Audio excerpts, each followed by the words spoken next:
یہ آدھا سچ ہے کہ عالمی جو ہے سطح پہ قیمتیں بڑھنے کی وجہ سے مہنگائی میں اضافہ ہو گیا. امریکہ میں یہ تھا کہ آپ کی نوکری چلی گئی ہے, آپ کا کام بند ہو گیا ہے, تو جو آپ تنخواہ لے رہے تھے اس کا 80% جو ہے انہوں نے 1 سال تک لوگوں کو پے کیا. لیکن پاکستان کے اندر جو مہنگائی ہے اس کی وجہ یہ نہیں ہے. ہم مہنگی چینی خرید رہے تھے جب عالمی منڈی میں سستی تھی, ہم مہنگا تیل خرید رہے تھے جب عالمی منڈی میں سستا تھا. یہاں پہ حکومت کا کوئی کنٹرول نہیں ہے معیشت کے اوپر. ہم ان ملکوں میں سے نہیں ہیں جنہوں نے یہ کبھی سوچا ہو کہ ہم وہ انڈسٹری لگائیں یہاں جس کا را مٹیریل ہمارے پاس موجود ہے. السلام علیکم سر. میرا پہلا کویشچن یہ ہے کہ یہ جو مہنگائی کے حوالے سے بات ہو رہی ہے, لوگ کہہ رہے ہیں کہ عالمی سطح کی مہنگائی کی وجہ سے یہاں پہ بھی مہنگائی ہو رہی ہے, تو اس کے بارے میں آپ کا کیا خیال ہے؟ دیکھیں, مہنگائی جو ہے اس کی 2 وجوہات ہیں. یہ آدھا سچ ہے کہ عالمی جو ہے سطح پہ قیمتیں بڑھنے کی وجہ سے مہنگائی میں اضافہ ہوا ہے. اس میں تو کوئی شک نہیں ہے کہ جو کووڈ کی وجہ سے, کووڈ-19 کی وجہ سے جو ایک لاک ڈاؤنز ہوئے تھے, اس کی وجہ سے جو کنزمپشن ہے, کھپت ہے چیزوں کی, وہ گر گئی تھی. اس کھپت کے گرنے کی وجہ سے جو قیمتیں تھیں اجناس کی وہ گر گئی تھی. اب پیٹرول دیکھ لیں, اس کی پرائس جو ہے وہ 37-35, ٹھیک ہے, بلکہ جو فیوچر کے اس کے کانٹریکٹس تھے وہ $0 پہ بھی ہوئے, $0 پہ بھی, ٹھیک ہے. تو ساری جو اجناس کی قیمتیں ہیں, کموڈیٹیز کی جو پرائسز ہیں وہ کولیپس کر گئی. اب جب لاک ڈاؤن ہٹے, اس کے بعد نارمل جو ہے ریوائول شروع ہوئی اکانومیز کی, انڈسٹریز اور پروڈکشن اور سارا, تو اس کے بعد جو ہے وہ کھپت بڑھی. کیونکہ اس دوران ہوا یہ تھا کہ امریکہ نے, کینیڈا نے, مختلف دنیا کے مختلف ملکوں نے, حکومتوں نے جو ہے, برطانیہ نے بہت بڑے پیمانے پہ اپنے لوگوں کو ریلیف پرووائڈ کیا. اور مثلا امریکہ میں یہ تھا کہ آپ کی نوکری چلی گئی ہے, آپ کا کام بند ہو گیا ہے, تو جو آپ تنخواہ لے رہے تھے اس کا 80% جو ہے انہوں نے 1 سال تک لوگوں کو پے کیا.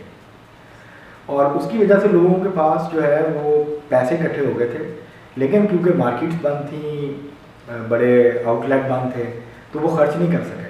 تو جیسے ہی ریسٹرکشنز کم ہوئیں ویکسینیشن کے بعد, تو اس کے بعد یکدم ڈیمانڈ بڑھی امریکہ میں, باقی جگہوں پہ, خاص طور پہ امریکہ میں بہت زیادہ ڈیمانڈ بڑھی. اس کا نتیجہ یہ نکلا کہ جب بہت زیادہ ڈیمانڈ بڑھی تو سامان آنا شروع ہوا, تو پھر پورٹس جو تھیں وہ چوک ہونا شروع ہو گئے. اور جس کو یہ کہہ دیا حکومت ہماری کہ جی ڈسرپشن ہو گئی سپلائی چین کی, وہ ہوئی ہے. لیکن پاکستان کے اندر جو مہنگائی ہے اس کی وجہ یہ نہیں ہے. پاکستان میں جب 2020 میں دنیا بھر میں اکانومیز بند تھی, تو پاکستان میں تاریخی مہنگائی تھی. بلکہ جو اس وقت ورلڈ بینک کی ایک رپورٹ آئی جس کے مطابق دنیا کے 2-3 ملکوں میں پاکستان شامل تھا جہاں مہنگائی بہت زیادہ تھی. تو ہمارے ہاں تو آلریڈی جب لاک ڈاؤنس تھے, سارا کچھ تھا, تو مہنگائی اس وقت سے موجود تھی اور اس میں حکومت کمی نہیں لا سکی. اور جب عالمی سطح پہ چیزوں کی قیمتیں کم ہوئیں تو ہمیں اس کا فائدہ نہیں ہوا. ہم مہنگی چینی خرید رہے تھے جب عالمی منڈی میں سستی تھی, ہم مہنگا تیل خرید رہے تھے جب عالمی منڈی میں سستا تھا. تو اس وقت تو حکومت نے ہمیں کوئی سہولت نہیں دی چیزیں سستی کر کے. اور اگر پیٹرول سستا کرنے کی کوشش کی تھی تو جو پاکستان جب پیٹرول پاپ کیا اس نے گٹھ جوڑ کیا, اور اس نے پیٹرول جو ہے وہ شارٹیج کر دی, اور حکومت کو واپس قیمت جو ہے یکدم بڑھانی پڑی واپس. وہ جو ریلیف ملنا چاہیے تھا 4-5 ماہ کے لیے عوام کو, وہ نہیں ملا.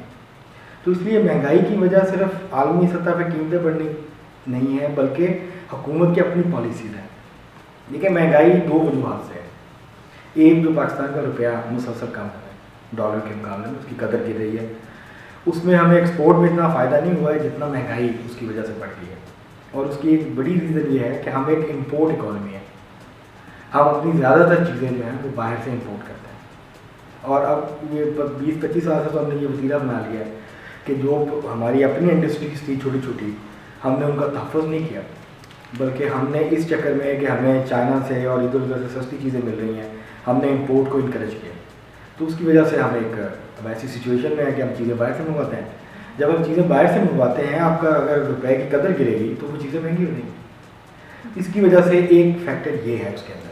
اور دوسرا فیکٹر یہ ہے کہ یہاں پہ حکومت کا کوئی کنٹرول نہیں ہے معیشت کے اوپر. وہ کیونکہ نجی شعبے کے پاس ہے اور ان کا گٹھ جوڑ ہے, کارٹلز ہے, جن کو پرائم منسٹر ہمارے کہتے ہیں کہ مافیاز ہیں, تو حکومت بے بس ہے. اور اس لیے وہ مہنگائی کم کرنے کی سنجیدگی سے کوشش بھی کرتے ہیں. تو جو میکینزم موجود ہوتا تھا مہنگائی کنٹرول کرنے کا وہ اب نہیں ہے پاکستان کے اندر, اس لیے مہنگائی جو ہے وہ بے قابو ہے. اور حکومت کبھی کسی کو الزام دیتی ہے, کبھی کسی کو الزام دیتی ہے, لیکن اس حقیقت کو تسلیم نہیں کرتی کہ جب آپ بجلی مہنگی کریں گے, جب آپ پیٹرول مہنگا کریں گے, جب آپ ان پٹ مہنگا کریں گے, ٹھیک ہے, جب آپ روپیہ گرائیں گے, ہماری جو زیادہ تر انڈسٹری ہے وہ را مٹیریل باہر سے منگواتی ہے. ہم ان ملکوں میں سے نہیں ہیں جنہوں نے کبھی سوچا ہو کہ ہم وہ انڈسٹری لگائیں یہاں جس کا را مٹیریل ہمارے پاس موجود ہے. اور جب روپیہ گرتی, اس کی قدر گرتی ہے, ڈالر مہنگا ہوتا ہے, تو آپ کی امپورٹس جو ہیں وہ مہنگی ہو جاتی ہیں. اور ہماری اب اس دفعہ تو ہم نے اپنی خوراک جو ہے کاٹن بھی منگوائی ہے, ہم نے جو ہے وہ گندم بھی منگوائی ہے, چینی بھی باہر سے منگوائی ہے. تو ویسے ہم دعویٰ کرتے ہیں کہ ہم زرعی ملک ہیں, تو پھر مہنگائی تو ہوگی.